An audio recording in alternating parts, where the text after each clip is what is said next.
Life is Strange 3 and House of Ashes have nearly identical scenes that involves a rope, screaming, complicated love, and the illusion of choice.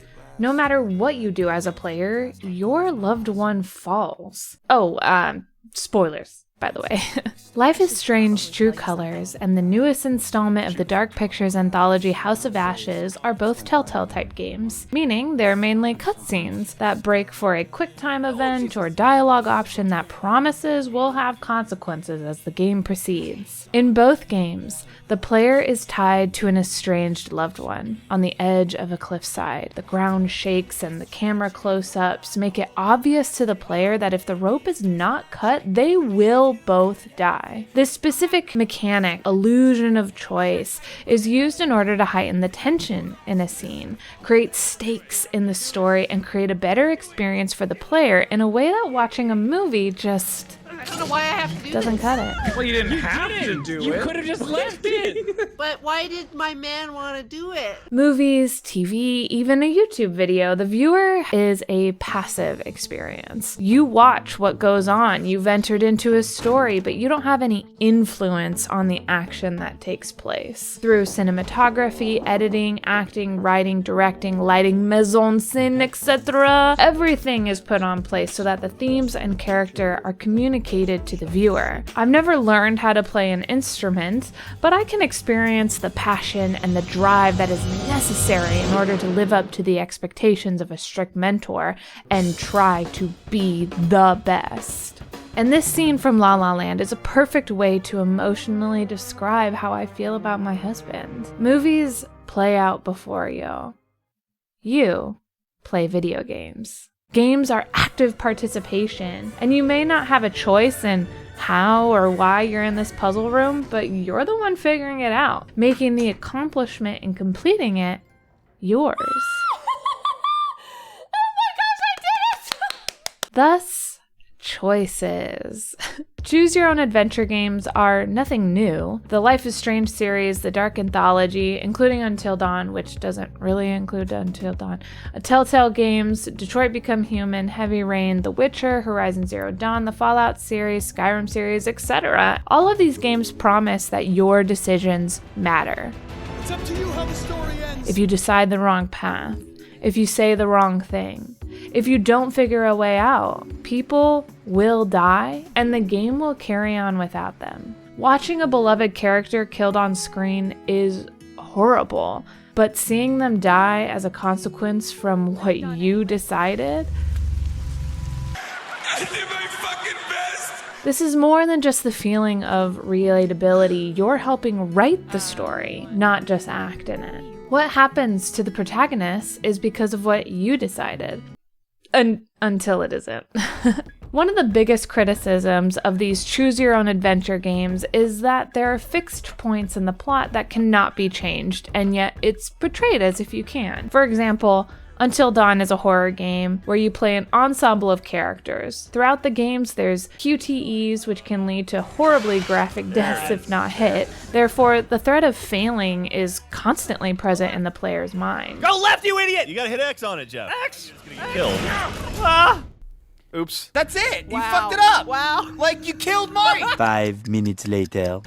Got any marshmallows? You literally can't kill Mike before the final scene, meaning every QTE until the end is meaningless. You're not keeping Mike alive, you're just deciding the route he takes when running from the bad guys. This can be frustrating when spotted. Sure, it's easier to develop a game when these fixed points in the plot bring all gamers back to the same square regardless of previous choices, but this mechanic can also be used to tell a better story overall, to concrete a narrative and dilemma, and this is a lot harder to do. House of Ashes uses a plethora of choices, playstyles, and variables to create chaos in a scene that seems like you can save your estranged wife of 3 years. It's complicated. This scene has 5 outcomes. Eric slips and becomes a shish kebab. Eric gets shot, then skewered for good measure.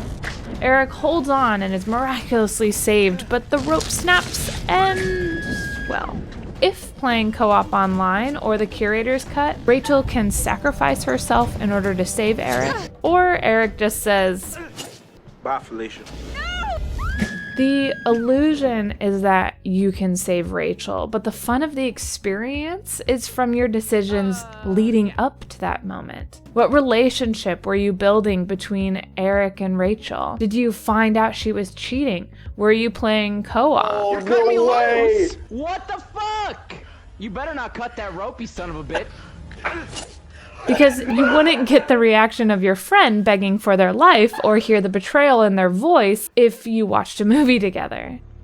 This is such bullshit! Why does Mike get to decide all of our fates? It's actually the decision in this moment, as well as the inevitability of failing, that makes this scene frustrating and horrific, but also suits as perfect imagery for their relationship, and teaches the player that bad things will happen to these characters, so you need to be prepared at any given moment. Life is Strange uses the same scene, actually. The very same scene, the same illusion of choice, but uses these methods in a very different way. Oh shit! Alex and Gabe are siblings who haven't seen each other in 8 years. It's complicated. To the player in Alex, Gabe is a stranger, and you decide how to explore the relationship going forward. Will you be welcoming, or will you be closed off? Regardless of your decisions, Gabe will die.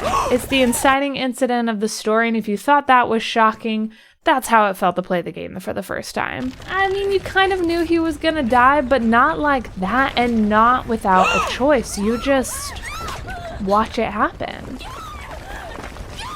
Well, hold on now, I hear you saying. Why are you praising this scene when it's practically a cutscene? That's right. The scene itself is fast.